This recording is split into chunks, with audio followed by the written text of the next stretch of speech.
Shalom saudaraku yang saya kasihi dalam Tuhan, salam sejahtera bagi kita semua. Mari sebelum kita mendengarkan firman Tuhan, kita bersatu hati, kita berdoa.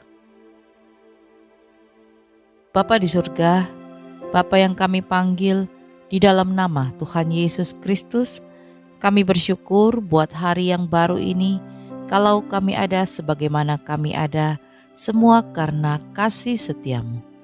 Saat ini Tuhan, kembali lagi kami anak-anak-Mu, kami akan mendengarkan dan merenungkan firman Tuhan. Berkatilah kami, berikanlah kami hikmat-Mu agar kami boleh mengerti setiap firman yang akan kami dengar. Di dalam nama Tuhan Yesus kami berdoa. Amin. Renungan firman Tuhan hari ini berjudul, Yesus sanggup mengubah keadaan. Ayat bacaan firman Tuhan terambil dalam Yohanes 2 ayat 1 sampai 11.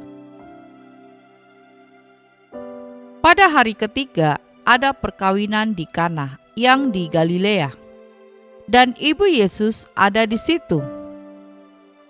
Yesus dan murid-muridnya diundang juga ke perkawinan itu. Ketika mereka kekurangan anggur, Ibu Yesus berkata kepadanya, "Mereka kehabisan anggur." Kata Yesus kepadanya, "Mau apakah engkau daripadaku, Ibu? Saatku belum tiba." Tetapi Ibu Yesus berkata kepada pelayan-pelayan, "Apa yang dikatakan kepadamu, buatlah itu." Di situ ada 6 tempayan yang disediakan untuk pembasuhan menurut adat orang Yahudi.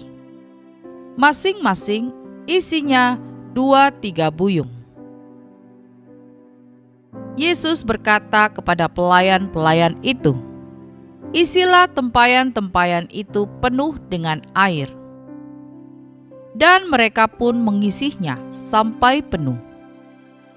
Lalu kata Yesus kepada mereka, "Sekarang cedoklah dan bawalah kepada pemimpin pesta."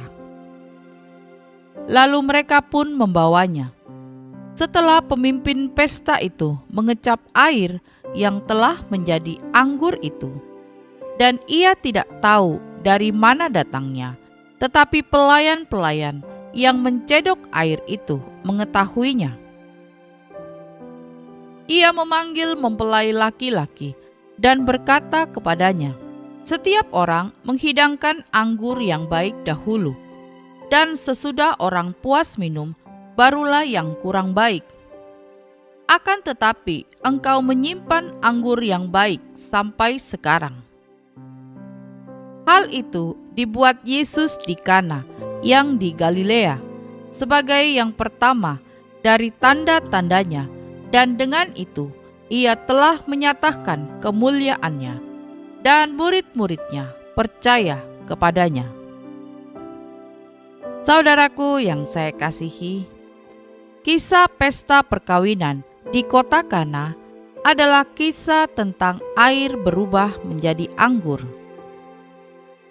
Dari kisah ini, kita belajar bahwa dari keadaan yang sukar, suatu keadaan yang menjadi beban berat, dan juga perasaan malu yang amat sangat dan tidak tahu apa yang harus diperbuat, semua itu dapat berubah.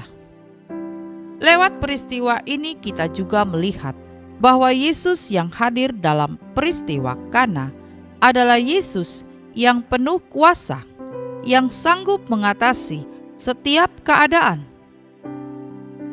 Kesanggupan Yesus tidak dapat dibatasi oleh keadaan, tempat, ataupun waktu.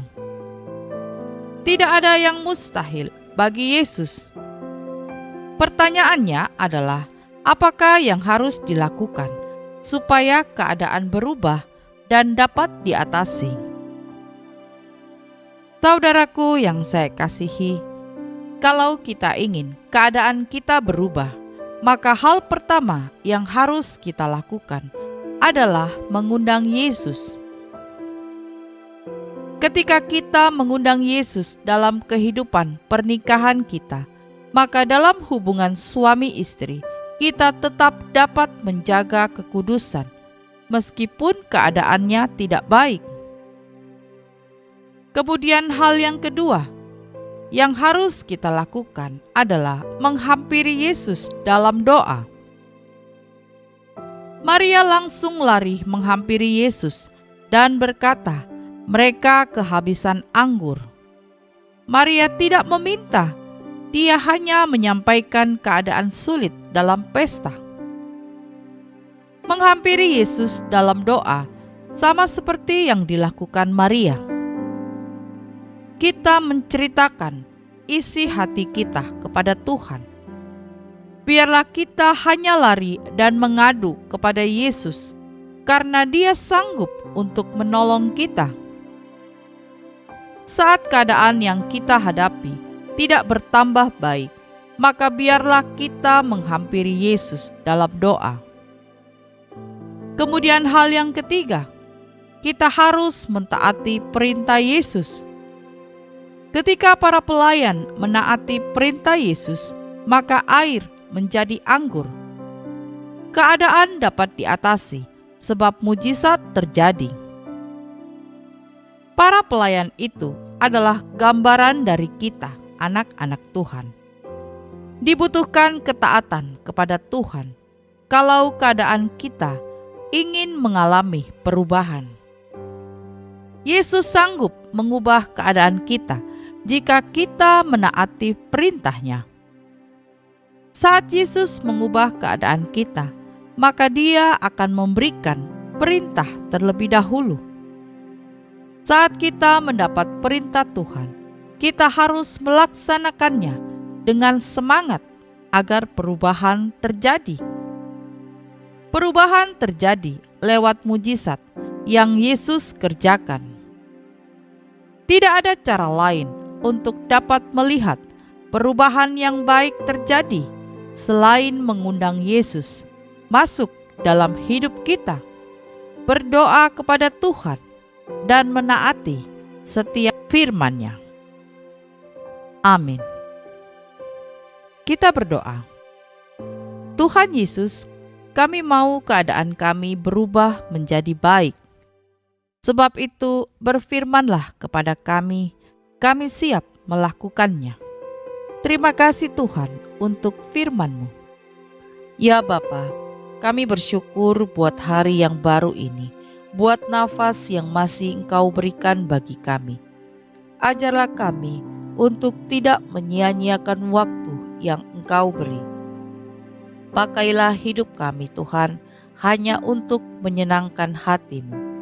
Kami menyerahkan segala aktivitas kami ke dalam tangan-Mu. Berkatilah kami, baik kami sebagai suami, kami sebagai istri, kami sebagai anak, dan kami sebagai orang tua. Biarlah sepanjang hari ini kami boleh selalu ada dalam perlindungan kuasa-Mu.